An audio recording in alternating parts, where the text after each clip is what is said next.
여호수아 7장 1절에서 5절 말씀입니다.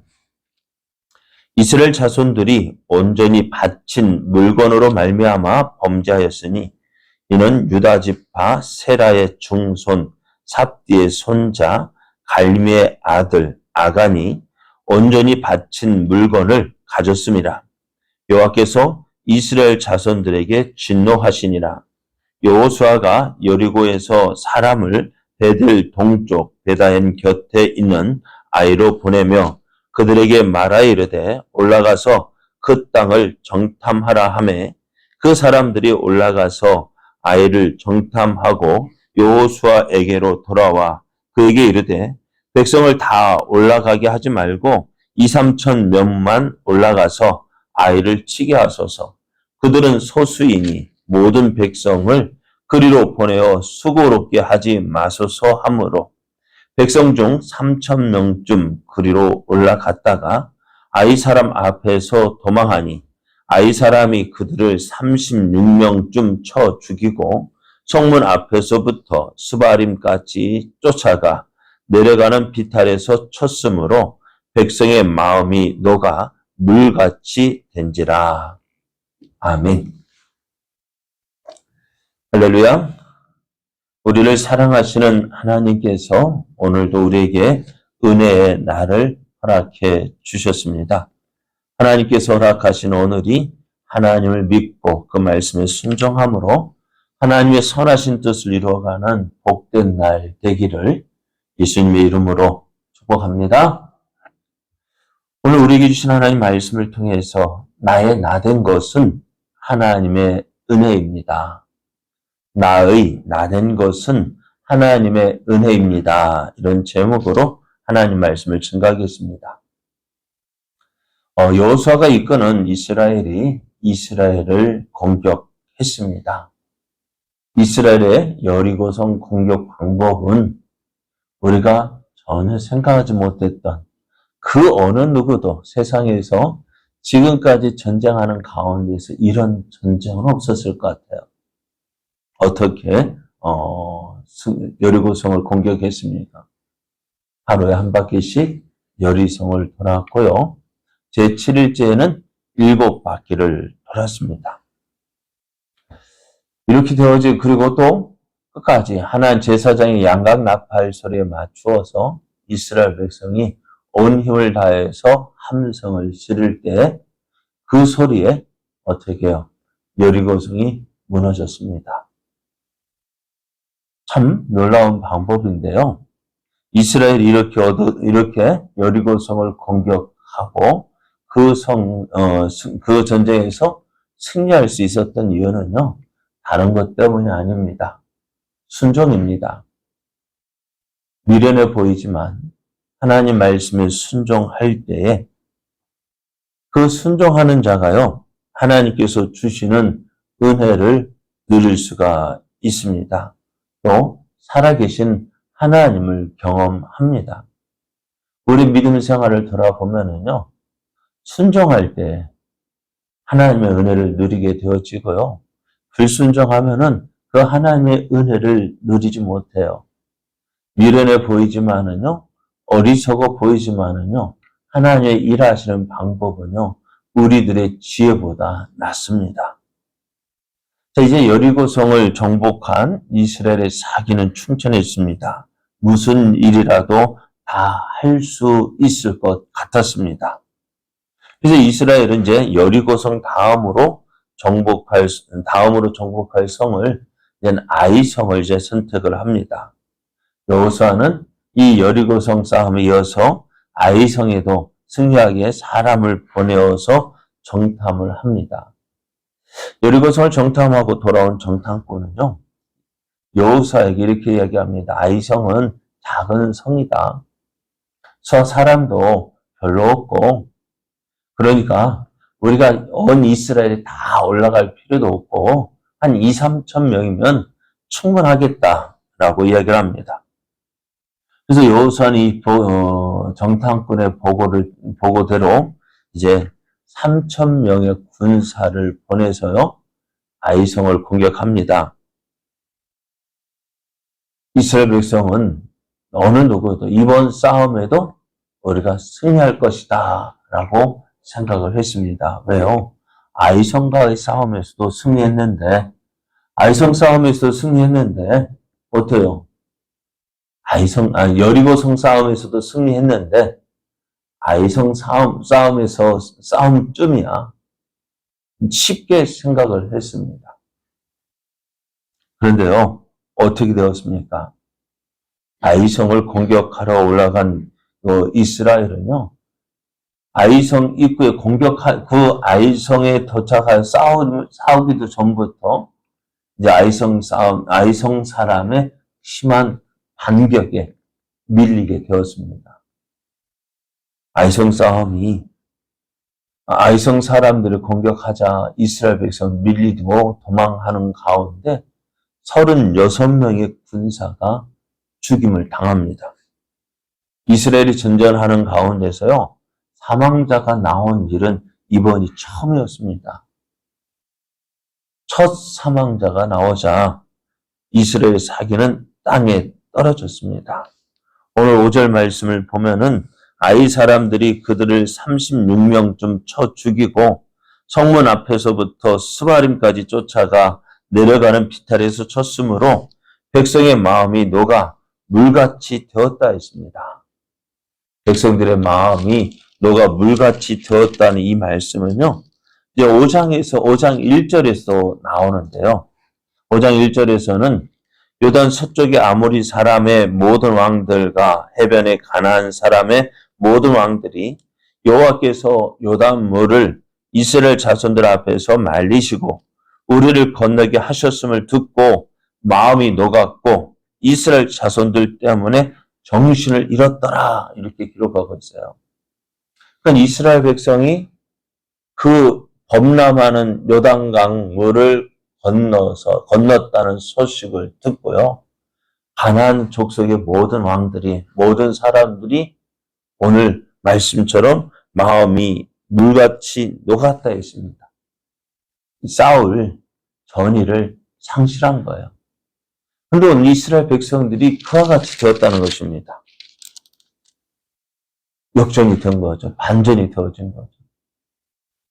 이스라엘 백성이 이제 여리고성 싸움에서 승리할 때까지 어떻게 해요? 지금 어느 누구든지 이제 이스라엘과 싸워서 어느 누구든지 싸워서도 능히 승리할 것이다, 그런 자신감이 있었는데요, 이제 아이성 싸움에서 패하자 그 자신감은 사라져 버리고 이제는 끝났어.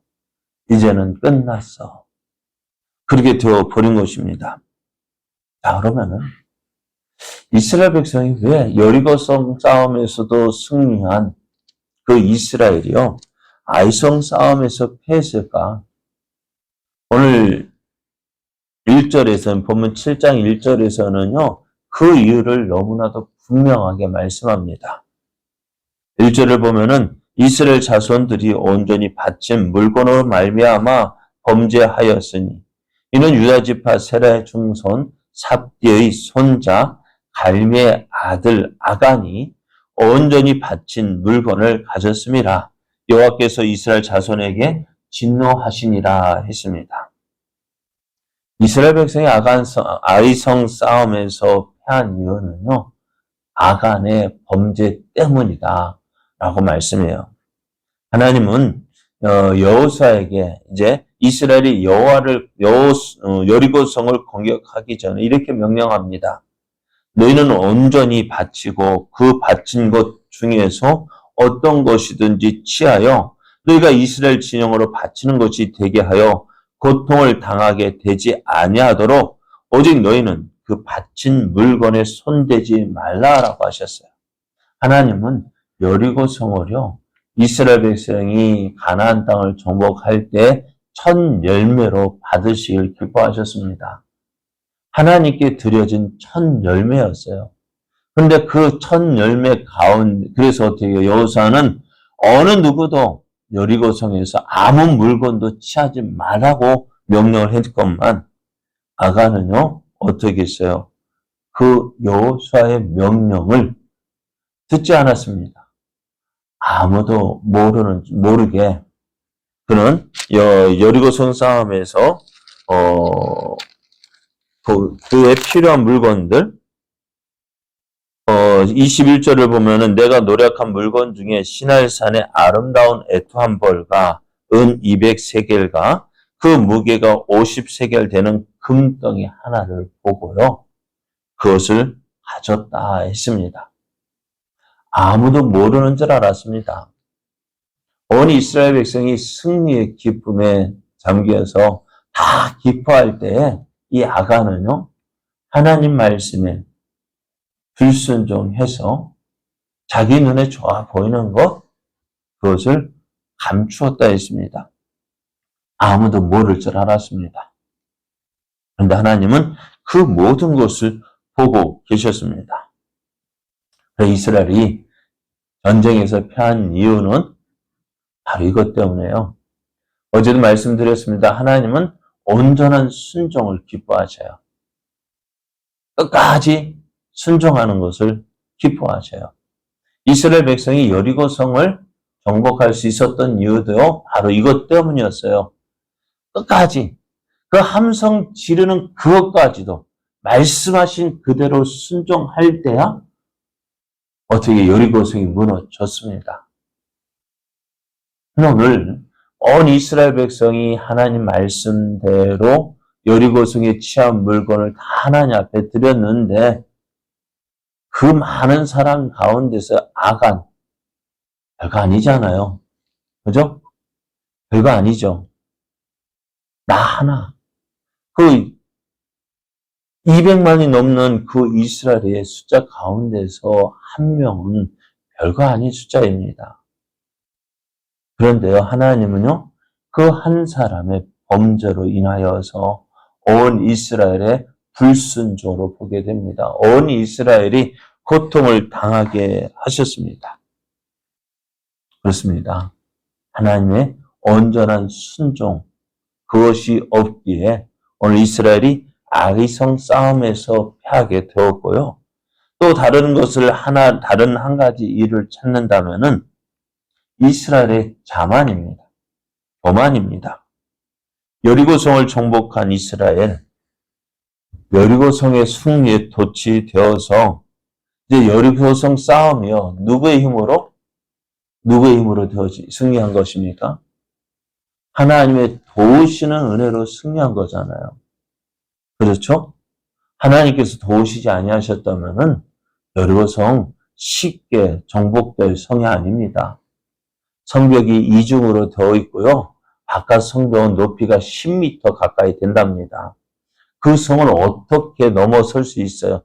어떻게 공격해서 그 성을 함락시킬 수 있습니까? 이스라엘 백성이 승리한 것은요, 하나님의 은혜로 되어진 것인데요. 그런데 이 승리하고 나니까 어떻게요? 그것이 누구의 힘으로 된 것이냐? 내 힘으로, 이스라엘의 힘으로 되어진 것이냐? 자만했고요, 교만했습니다. 자, 여리고성 싸움할 때는요, 여호수아는 고민했어요. 기도하면서 하나님 어떻게 해야 할까요? 물었습니다. 그 기도의 응답으로 누가 왔어요? 하나님의 군대 장관이, 하나님께서 군대 장관을 보내주셨습니다.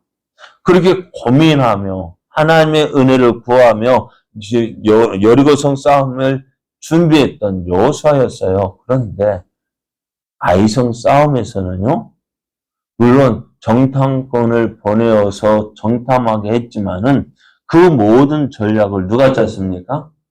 여호수아가요. 정탐꾼의 말을 듣고 하나님께 물었다는 말이 하나도 없어요. 왜 묻지 않았을까요?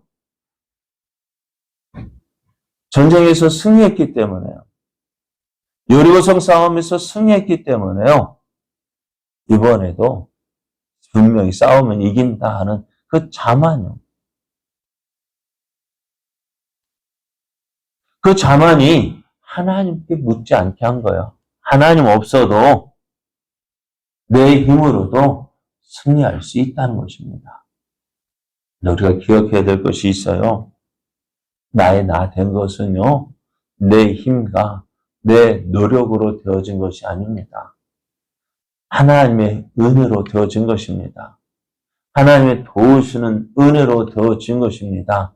나는 아무 것이 아닌데 하나님께서 도우셔서 오늘 이스라엘이 여리고성의 싸움에서 승리할 수 있었던 거예요. 그렇지 않습니까? 그래서 사도 바울은 이렇게 이야기합니다. 고린도전서 15장 10절을 보면은 내가 나 된 것은 하나님의 은혜로 된 것이니 내게 주신 그의 은혜가 헛되지 아니하여 내가 모든 사도보다 더 많이 수고하였으나 내가 한 것이 아니요 오직 나와 함께 하신 하나님의 은혜로라 했습니다. 여러분, 내 모습을 솔직하게 아는 것이 필요해요. 내 힘으로 한다면은요, 아무것도 할 수 없습니다. 오늘 나의 나 된 것이 하나님의 은혜로 되어졌음을 깨닫고 그 하나님 없이는 아무것도 할 수 없음을 우리가 기억하고 그 하나님만 바라보며 나갈 때 어찌 될까요? 오늘 여호수아는 아이성 싸움에서 패하지 않았을 거예요. 그런데 오늘의 성공이요, 오늘의 내가 잘 되는 것이요, 하나님의 은혜로 되어진 것이지만 그 하나님의 은혜로 되어진 것을 기억하지 못하고 잊어버릴 때 우리는 아이성 싸움에서의 그 실패를 경험하게 되어집니다. 그래서 사도 바울이 고린도전서에서도 말씀하기를 손줄로 생각하는 자는 넘어질까 조심하라 했습니다. 내 힘으로 되었다 생각하기 때문에 이스라엘은 하나님의 은혜를 구하지 않았습니다. 도우시는 은혜를 구하지 않았습니다. 내 힘으로도 충분히 될 줄 알았기 때문에 하나님께 함께 하자고 구하지도 않았던 거예요. 오늘 나의 나 된 것은 하나님의 은혜로 되어진 것입니다. 그것을 고백하면서 하나님, 이 모든 것들이 하나님의 은혜입니다. 하나님 없이는 아무것도 할 수 없었습니다. 하나님 감사합니다. 그 하나님께 감사하고 이제 또 어떻게 해요? 그 은혜 안에 거하기를 힘쓰는 자가 되어져야 합니다. 그래야 할 때 오늘 이스라엘 백성들이 경험했던 그 아이성 싸움의 실패를 피할 수 있게 되어지는 거예요. 금년 한 해 우리가 이제 2022년 마지막 날을 시작하는데요. 지금까지 지내온 것 하나님의 은혜였음을 고백하면서 내가 이제 자만하지 아니하고 하나님의 은혜 안에 온전히 거하는 자 되게 하여 주옵소서.